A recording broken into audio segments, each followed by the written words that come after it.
Welcome to People and Profit, the business show that's always growing. Coming up, the global economy is booming, but the OECD warns a trade war could hurt growth and jobs. We speak to the organisation's chief economist. As French unions gear up for a major strike over changes to the public sector, we're looking at the measures that are causing controversy. And the billionaire bringing French bread to China. We'll find out why French farmers are worried. First up, though, a rosy picture for the global economy. The Organisation for Economic Cooperation and Development says we've moved away from a recovery phase into full-on expansion. In its latest economic outlook, the OECD upgraded its forecast for nearly every major economy. Globally, it's expecting growth of almost 4%, while the figures for the United States and France are significantly higher than the last forecast. I've been speaking to Alvaro Pereira, currently the chief economist at the OECD. I started by asking him how the tax cuts in the United States are affecting global growth. We talk about 4% growth rates for the world economy, which is like the historical average when the economy is doing well. And I think the main factors behind this is that investment is coming back and trade is coming back. So trade is growing about 5% a year or more, and investment is strengthening in Europe and in the United States, but also in Asia, like countries like India. So this seems to be a fairly pervasive picture. Adding to this, as you correctly said, is the stimulus that you can see in Germany with the new coalition agreement, but also with the tax cuts and spend in the United States. And this will have a positive impact on the world economy as well. How long will that effect last, though? There's a fear that we're getting an instant hit out of what's happening in the United States that perhaps won't last very long.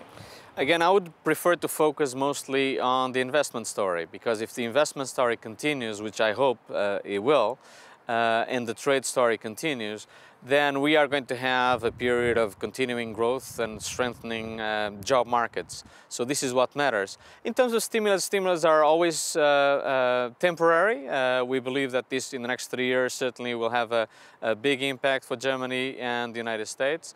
But what matters is this is followed up by, since monetary policy was the only game in town, now fiscal policy is doing its job. It's very important that the next step of structural policies, that is structural reforms in skills, in education, and in infrastructure, this should be the batch of reforms that should come up right now in order to continue to have growth in the economy. We've seen the rhetoric around trade ramping up between the United States and the European Union. How big a risk does that escalating pose for global growth? We believe that right now what matters is we avoid an escalation of trade conflict. It's very important to engage in dialogue and to reinforce the dialogue in the coming weeks and months to avoid exactly the escalation of the tensions that we see in the trade scene. This is important because, as I said, trade is finally back as an engine of growth. And so impediments to trade growth right now would be, will not be welcome, I think. We know that fears of rising inflation sparked stock market turmoil in the United States in recent weeks. What's the picture for inflation from here? We took a really close look at the inflation, plethora of indicators all across the many regions. We don't see, for example, inflation coming up at all in Japan. In Europe, we see that inflation is slowly rising, but nothing dramatic. And in the United States, we expect, with the stronger economy and also with the stimulus package that we see, we certainly will see an increase in inflation. This is why we expect that the Fed will act a little bit more decisively, not dramatically, but a little bit more decisively in the next few months. So we expect the Fed will raise interest rates 4 times rather than 3 this year and the next. What about the European Central Bank? Will we see tightening there soon?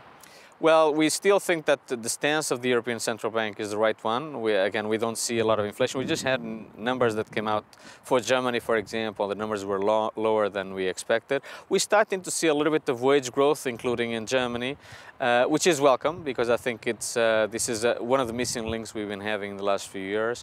But we don't see inflation coming back big time. So we are not concerned. I think the stance of the ECB right now of gradually tapering the purchases is the right one, and preparing the path for interest rates to go up at a later stage. Where are countries on progressing on the reforms you say that they need to be making? We see in the last year, we saw important reforms in Brazil, we saw important reforms in India, in Argentina, in France, but we don't see all across the board reform efforts right now. Partly it has to be potentially with the political cycle, partly has to do with some reform fatigue. This is a positive economic picture.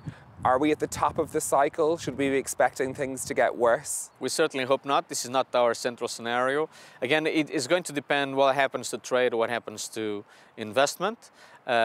Since for many, many years, we finally start seeing investment. Investment is something that it shows the confidence of the investors and the business people around the world, and they say that they feel confident enough right now to invest more. So they believe in the future. So as long there's not a major hiccup along the way, we expect that the strong growth rates that we're seeing now will continue in the near future. Is trade going forward your biggest concern? It's certainly one of the concerns. It's very important to maintain the multilateral system and the trade-based rule system, international-based rule system, to continue to have strong trade, to create more jobs all across the world and all across the economies. Okay, Alvaro Pereira, Acting Chief Economist at the OECD. Thank you very much for speaking to us. Thank you very much. Thank you. There was some more good economic news for France this week too. For the first time in a decade, the budget deficit has come in below the 3% of GDP level required by EU budget rules. That's a major achievement, as successive French governments have had to ask Brussels for more time to comply with the limits. The situation was improved by stronger than expected growth and over €4 billion in extra tax revenues.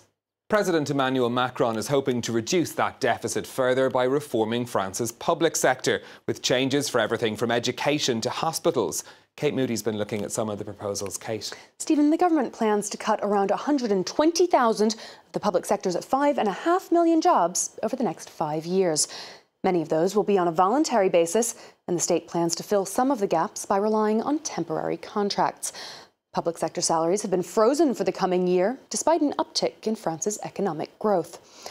Other proposals include linking salaries to performance or a merit-based pay system. The government is budgeting €1.5 billion to train public workers in new technology, either to advance their current position or to help them transition into the private sector. The administration's overall goal is to forge a new social contract with a more modern public sector. One of the lightning rods for debate will be the reform of the state-owned rail firm, the SNCF. The Macron administration's proposals include taking on some of the nearly €47 billion debt and, most controversially, ending the privileged employment status for SNCF workers. New employees would no longer enjoy early retirement or the SNCF's generous pension scheme. Now, the French government is far from alone in its efforts to slim down and revamp its civil service. In the UK, for example, pay rises have been restricted since 2010, and the number of public sector employees has dropped by 15%. But in France, the unions present an especially strong challenge to any changes, with the ability to block negotiations and organize crippling nationwide strikes. Macron has already threatened to push reforms through by presidential decree if necessary, a move likely to incite anger on the streets across France. Stephen? Kate, thank you very much for that. Next, to the story of a billionaire who's trying to make French bread popular in China. He snapped up land in France and has just opened his first French-style bakery in Beijing. But French farmers are worried. Corn, wheat, rapeseed, a quintessential French farm. But the produce here is not intended for French consumption. It's turned into bread over 7,000 miles away in China. The goal is to make China a market for bread. By being present in nearly every step of the production chain, we can provide better guarantees of nutritional security. In 4 years, Hu has already bought 3,000 hectares of French land and plans to open 1,500 French-style bakeries by 2023. When we invest in French farms, it's no different to what the Brits or the Germans do. It stimulates economic development. In the future, the Chinese market for bakeries will increase dramatically. The land we've bought is too small. It won't be enough. But France is worried, although not illegal, Hu has taken advantage of a loophole to sidestep the French government's power to veto takeovers in strategic industries. SAFER can only intervene when 100% of company shares are sold. In this case, only 95% or 99% of shares were sold, so we didn't need to intervene. President Emmanuel Macron says he will create tougher regulations, but these buyouts from China or other countries raise questions over the future of the French farming model as a whole. If it's a share, it means farmers can have profitability again. But the problem is we risk coming back to the old model where farmers were not independent or autonomous. They were sharecroppers, just serfs dependent on their lord. So where does it end? Hu Keqin says he will employ only French workers on his farms. His biggest challenge now is to convince his fellow countrymen to change their dietary habits and feed the red dragon some bread. And that's it from us for this week. If you've any thoughts on the stories that we've been covering, do get in touch on Facebook at France24 Business, or you can tweet me at NewStephen. Until next time, thanks for watching.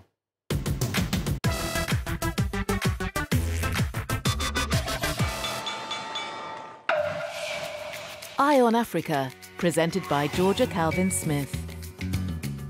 Africa News, and your eyes on Africa. And bringing you the latest from across the continent. Eye on Africa, on France 24 and France24.com.